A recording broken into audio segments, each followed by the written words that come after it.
గృత్సమద ఋషి జహనుమునితో ఇలా అన్నాడు. పారిజాత పుష్పాల కోసం వెళ్లిన గుహ్యకుడు ఇంకా రాలేదేమిటని దేవేంద్రుడు కొందరు దేవతలను వెంటబెట్టుకుని బయలుదేరాడు. పారిజాత కుసుమాల మీద ఉన్న ఆపేక్ష అలాంటిది. మరి దేవేంద్రుడు అంతటివాడు పారిజాత పూల దొంగతనానికి సిద్ధపడ్డాడు. దేవేంద్రుడు భూలోకానికి వచ్చి ఆ పారిజాత సుమాల సువాసనలకు పరవశుడై దేవతలతో కలిసి ఆ తోటలో ప్రవేశించి పువ్వులు కోయడం మొదలుపెట్టాడు. సదా గోపికా మండలే రాజమానం లసనృత్య బంధాది లీలా నిదానం. దేవతలంతా ఆ పారిజాత వృక్షాలను దేవలోకానికి పట్టుకుపోదామన్నారు. వారందరూ ఆ ప్రయత్నంలో ఉండి శ్రీనాథుని నిర్మాల్యం తొక్కుతున్నామని గమనించలేకపోయారు.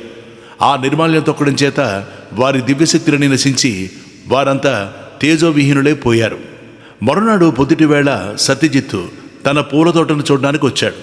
అక్కడ నిస్తేజులై ఏం చెయ్యాలో తోచక తెల్లమొగాలతో నిలబడి ఉన్న దేవేంద్రాదులు చూసి ఆశ్చర్యపడి వారికి నమస్కరించి, ఇంద్రాది దేవతలారా, ఒక్కసారిగా మీ అందరి దర్శనమైనందుకు నాకు చాలా సంతోషంగా ఉంది. కానీ మీరందరూ ఇలా తేజస్సును పోగొట్టుకుని విచారంగా ఉండడం చూస్తే నాకు చాలా విచారంగానూ ఉంది. అయ్యలారా, మీరు భూలోక నివాసులైన మానవుల కంటే చాలా గొప్పవారు. అంతటి వారు ఈ పువ్వుల కోసం ఆశపడి ఇలా సజ్జనులు దూషించే పని ఎందుకు చేశారు? నాకు తెలియకుండా ఈ కుసుమాలు దొంగతనంగా కోసుకుపోవడం దోషం కదా. ఈ పని మీ గొప్పదనాన్ని తగ్గించలేదా అని అడిగాడు. దేవతలు సమాధానం చెప్పలేక తలలు వంచుకున్నారు. గరుత్మంతుడు నేల మీద మాంసమునకు ఆశపడి వలలో చిక్కుకున్న రీతిగా మేము ఈ పువ్వుల కోసం ఆశపడి ఇలా దురవస్థను తెచ్చుకున్నాం. మాకీ దుర్గతి తొలగిపోవడానికి ఉపాయం ఏదైనా ఉంటే చెప్పు అని దేవతలు అడిగారు. దానికి కాపువాడు, అయ్యలారా, నేను చదువురాని అజ్ఞానిని, మీకు నేనేమి ఉపాయం చెప్పగలను అంటూ ఇంటికి వెళ్ళిపోయాడు. ఇంద్రుడు మున్నగు దేవతలంతా ఆ వనంలో తిండి తిప్పలు లేకుండా 11 రోజులు ఉండిపోయారు. వారి అవస్థ చూస్తూ ఏమీ చెయ్యలేక కాపువాడు కూడా భార్యతో సహా ఆ 11 రోజులు ఉపవాసం చేశాడు. పాపం, ఆ 11 రోజులు దేవతలకు అమృతాహారం లేదు. దేవతా స్త్రీలతో విమానాల మీద విహారాలు లేవు. కామధేనువు అందించే మధురమైన పాలు లేవు. చింతామణి, కల్పవృక్షం తెచ్చి ఇచ్చే రుచికరమైన భోజన పదార్థాలు లేవు. దేవతలు ఉపవాసాలతో చిక్కి శల్యమయ్యారు. కాపువాడు వారి మీద జాలి చూపించి తాను చెల్లిన శ్రీ మాధవుని నిర్మాల్యాలను తీసివేశాడు. దేవతల విముక్తి కోసం అతడు శ్రీ లక్ష్మీనారాయణుడికి పూజలు పునస్కారాలు చేయడం ప్రారంభించాడు. 11వ రోజున త్రిలోక సంచారం చేసే నారదుడు ఆకాశంలో ప్రయాణిస్తూ వనంలో చిక్కుపడిపోయిన దేవేంద్రాది దేవతల దురవస్థను చూశాడు. వారికి విడుదల కలిగించే ఉపాయం ఏమిటో అతనికి తెలియలేదు. అందుచేత వెంటనే శ్రీహరి నివాసమైన శ్రీ వైకుంఠానికి వెళ్ళి శ్రీ లక్ష్మీపతిని దర్శించి ఆయనకు నమస్కరించి స్తుతించాడు. ఆయన స్తుతిని విని నారాయణుడు చాలా సంతోషించి, నారద, రా, ఇప్పుడెందుకు నన్ను స్తుతిస్తున్నావో చెప్పు. నీకేం కావాలి?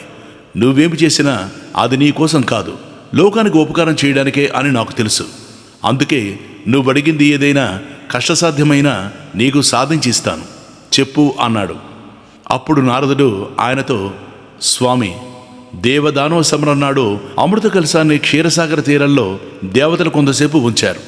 తిరిగి అది తీసుకునేటప్పుడు ఆ కలశంలోని అమృతపు 2 చుక్కలు ఒలికి భూమి మీద పడి ఒక చుక్క పారిజాత వృక్షంగాను మరొక చుక్క తులసి మొక్కగాను జన్మించాయి. ఆ పారిజాత తులసి వృక్షాలను ఒక కాపువాడు విస్తరింపజేసి పెద్ద ఉద్యానవనంగా చేశాడు. పారిజాత పుష్పాల పరిమళ సౌందర్యాలకు దేవతా స్త్రీలు ముచ్చటపడి అవి కావాలని దేవేంద్రుడిని ప్రార్థించారు. వారి కోరిక మేరకు ఒక గుహ్యకుని పంపి ఇంద్రుడు ఆ పారిజాత కుసుమాలను దొంగతనంగా తెప్పించుకునేవాడు. ఒకనాడు ఆ పారిజాత వృక్షాన్ని దేవలోకానికి తెచ్చి నాటుకోవాలని కోరిక పుట్టి దేవేంద్రుడు దేవతలతో ఆ తోటలోకొచ్చాడు.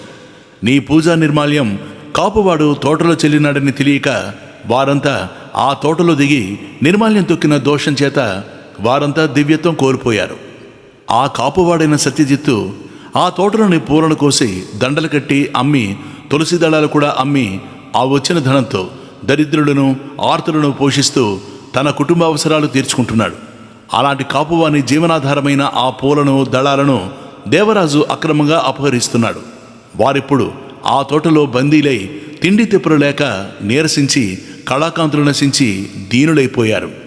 దేవ, వారిని ఎలాగైనా కాపాడాలని విషయమంతా నీకు చెప్పాను అన్నాడు నారదుడు. జనార్దుడు అంతా విని, నారద, ఇంద్రుడు చేసిన దోషాలు చాలా ఉన్నాయి. పరుల సొమ్మును వారికి తెలియకుండా అపహరించడం మొదటి దోషం, కాపువానికి జీవనోపాధిని పోగొట్టడం రెండవ దోషం, నా నిర్మాల్యం తొక్కడం మూడో దోషం.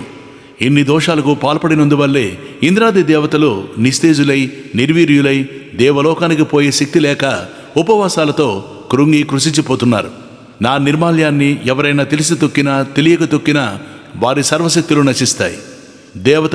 దేవతలతో పాటు కాపువాడు ఉపవాసాలు ప్రారంభించి ఈనాటికి 11 రోజులైంది.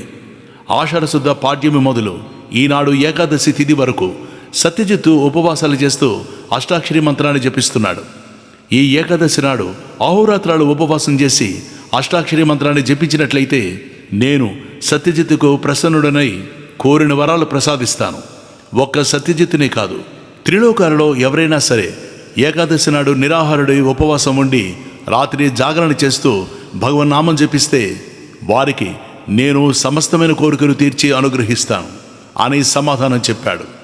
ఏకదశ్యాంతు కర్తవ్యం అవశ్యం భోజన ద్వయం దివోపవాసంప పూజాచరాత్రో జాగరణం తథా అని శాస్త్రం. పగలు ఉపవాసము, దేవపూజ, రాత్రి జాగరణము, ఈ రెండు ఏకాదశి నాడు ప్రతి జనుడు తప్పక చేయాలి అని దీని అర్థం. ఈ కథల వల్ల మానవులుగా పుట్టిన వారందరూ జ్ఞానం సంపాదించి నారాయణ నామం చేస్తూ తమ జన్మలను సార్థకం చేసుకోవాలని అందరూ గ్రహించాలి. జాలపాలం కషత్కంఠమాలం శరచంద్రబాలం మహాదైత్యకాలం నభో నీలకాయం దురావారమాయం సుపద్మాసహాయం భజేహం భజేహం సదాంబోధివాసం గలత్పుష్పహాసం జగత్సన్నివాసం శతాదిత్యభాసం గదాచక్రశస్త్రం లసత్పీతవస్త్రం హసచారువక్త్రం భజేహం భజేహం రమాకంఠహారం శృతివ్రాతసారం జలాంతర్విహారం ధరాభారహారం చిదానందరూపం మనోజ్ఞస్వరూపం ధృతానేకరూపం భజేహం భజేహం.